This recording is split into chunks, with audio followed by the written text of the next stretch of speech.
isi dan kandungan Al-Quran merupakan solusi yang diberikan Allah Subhanahu wa Ta'ala kepada manusia sepanjang hidupnya.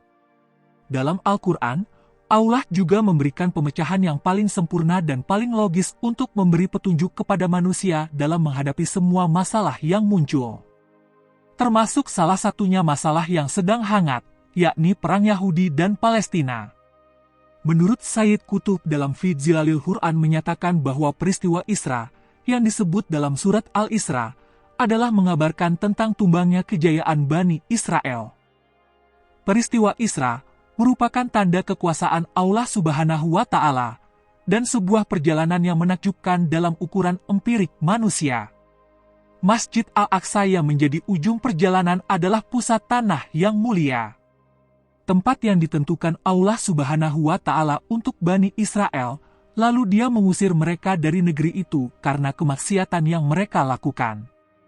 Surat Al-Isra secara umum berisi tentang akhir perjalanan hidup dan kejayaan bangsa Yahudi, juga mengungkapkan hubungan langsung antara tumbangnya kejayaan suatu bangsa dengan maraknya kemaksiatan yang terjadi di tengah-tengah masyarakat. Hal ini sejalan dengan sunnatullah yang disebutkan pada ayat 16. Dan jika kami hendak membinasakan suatu negeri, maka kami perintahkan kepada orang-orang yang hidup mewah di negeri itu, supaya mentaati Allah, tetapi mereka melakukan kedurhakaan dalam negeri itu, maka sudah sepantasnya berlaku terhadapnya perkataan ketentuan kami, kemudian kami hancurkan negeri itu sehancur-hancurnya. Quran Surah Al-Isra, ayat 16. Imam Yahsi-Ullah Mansur, pembina utama Lembaga Kemanusiaan Aqsa Working Group menjelaskan, jika kita melihat surat Al-Isra dengan metode tafsir analitik, disimpulkan bahwa terdapat dua janji Allah Subhanahu wa Ta'ala tentang kehancuran bangsa Yahudi.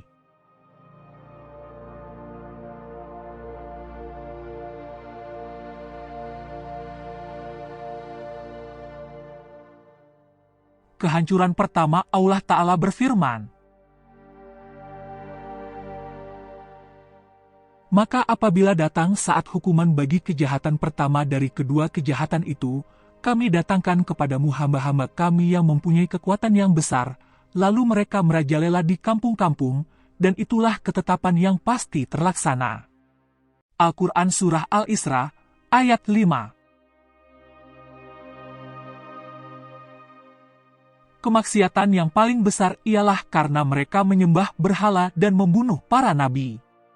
Maka Allah Subhanahu wa Ta'ala mendatangkan Raja Nebukadnezar ke Yerusalem, lalu dihancurkanlah negeri itu, dan dia merajalela di kampung-kampung dengan meruntuhkan dan meratakan dengan tanah seluruh bangunannya. Anak-anak dibunuh dan beribu-ribu tawanan dibawa ke Babilonia. Kehancuran bangsa Yahudi ini terjadi 500 tahun sebelum Rasulullah hijrah ke Madinah dan sebelum adanya Isra Mikraj.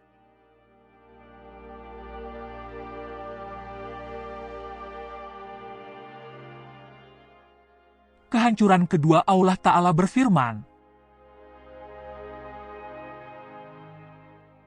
jika kamu berbuat baik berarti kamu berbuat baik bagi dirimu sendiri, dan jika kamu berbuat jahat maka kejahatan itu bagi dirimu sendiri, dan apabila datang saat hukuman bagi kejahatan yang kedua, kami datangkan orang-orang lain untuk menyuramkan muka-muka kamu, dan mereka masuk ke dalam masjid, sebagaimana musuh-musuhmu memasukinya pada kali pertama, dan untuk membinasakan sehabis-habisnya apa saja yang mereka kuasai. Al-Quran Surah Al-Isra, ayat 7. Inilah jaminan Allah Subhanahu wa Ta'ala kepada Bani Israel, bahwa apabila mereka berbuat baik, maka kebaikan itu akan kembali kepada diri mereka sendiri, dan apabila mereka berbuat jahat, maka hasil kejahatan itu akan menimpa diri mereka sendiri.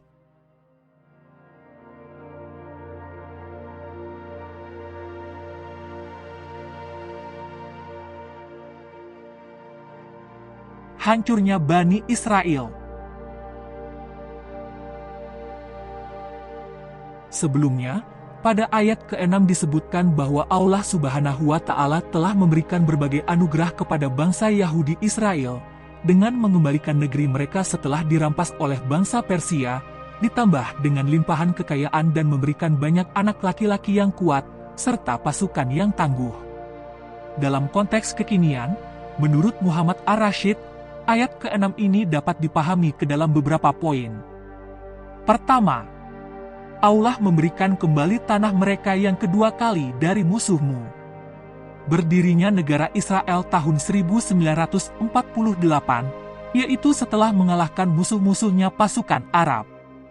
Kedua, membantu dengan harta kekayaan yang melimpah. Bantuan yang dimaksud adalah berupa bantuan dari Amerika Serikat dan donatur-donatur lainnya. Ketiga, memberikan anak laki-laki yang kuat.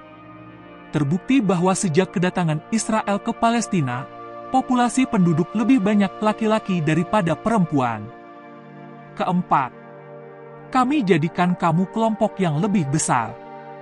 Terbukti pada perang tahun 1948 dan 1967, tentara Israel 3 kali lipat lebih banyak dibanding tentara Arab.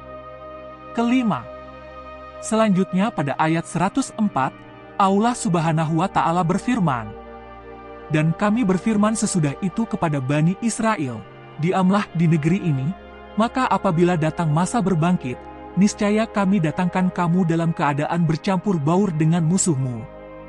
Al-Quran Surat Al-Isra ayat 104. Ayat ini dapat dipahami setelah kehancuran karena serangan musuh-musuhnya, bangsa Yahudi kemudian bercerai-berai ke seluruh penjuru dunia, dan kembalinya bangsa Yahudi ke Palestina pada tahun 1948 adalah berasal dari bermacam-macam suku dan ras yang ada di dunia.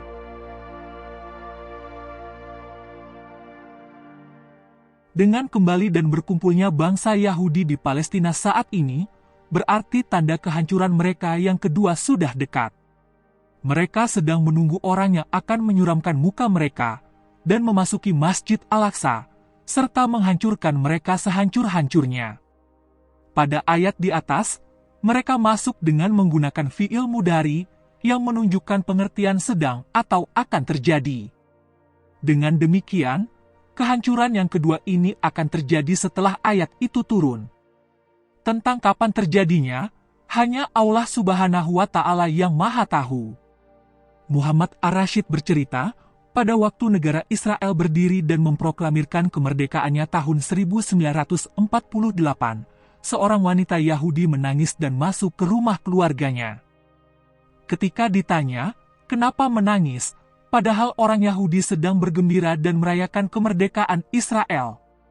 Dia menjawab bahwa dengan berdirinya negara Israel yang kedua adalah sebab adanya Bani Israel yang akan dihancurkan dan dibinasakan. Wallahu a'lam bishawab.